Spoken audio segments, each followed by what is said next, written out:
The Welsh government are now saying that isolation should be forced onto people every year, regardless of which airborne virus, forever, and the British people respond, enough is enough.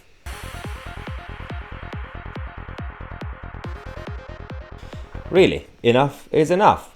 Now this guy, who is one of the top Welsh scientists, the Welsh government scientist, Frank Atherton, who, just like Tony Blair, has just become a knight. It's Sir Frank Atherton, who is, as I said, part of the top team of Mark Drakeford when it comes to the medical and scientific discussions and policies, and he's now come out to say, again, to be fair, but benefit of the doubt, a lot of times when scientists come out to say things, because they're not politicians, there's a difference between guidance, advice, and enforcement. And they can't really tell the difference, so it's difficult to see what they mean. What we have to usually wait is for politicians to translate what the idiots are talking about, because they can't speak like humans. So there's a difference between actual enforced policy and a guidance. So when this guy comes out and says that we should essentially have government promoting, which government promoting translates into policy. Advising and guidance is different, something completely different, saying that people should always isolate when they're infected with something. So on paper, cool, fair enough. That's actually not a bad advice, especially when you are in a vulnerable category.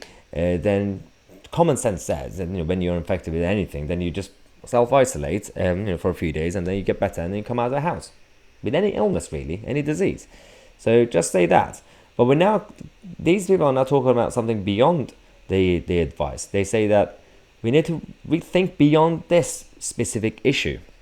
And there is a huge piece of work to do in public health about how we can prevent this sort of issue in the future.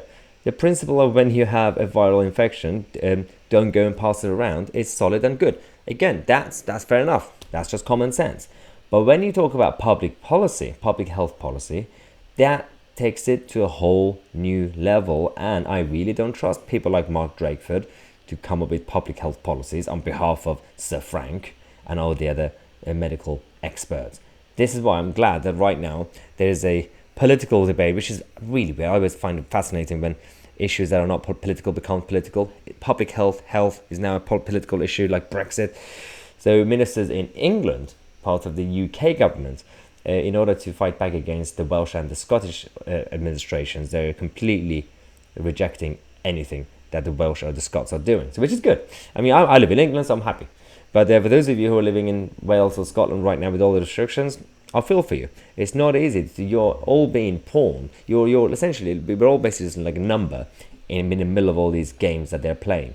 Now, ministers in London are saying that we're not going to introduce any restrictions. No more lockdown, no more restrictions, because even they've been proven wrong. That you can see, even London, because the issue is not really new cases, we know that. The issue is if new cases turn into hospitalizations or people losing their lives, and that already, they told us wait 2 weeks, it's now been 7 weeks. Even when it comes to the rate, the new cases rate, is going down in London, the same London that was chaotic until yesterday. So everybody calm down, everybody enjoy your new year, new resolutions, new dry Januaries. Please don't do dry January. If it's by choice, it's fine. Don't do peer pressure, dry January. We don't do collectivism, we believe in individualism.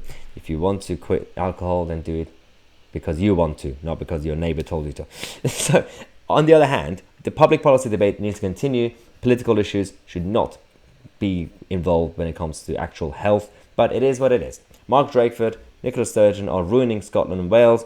In England, Boris Johnson not doing a great job. At least we don't have lockdown yet. Thanks again for watching. I'm Tousi and we are the media.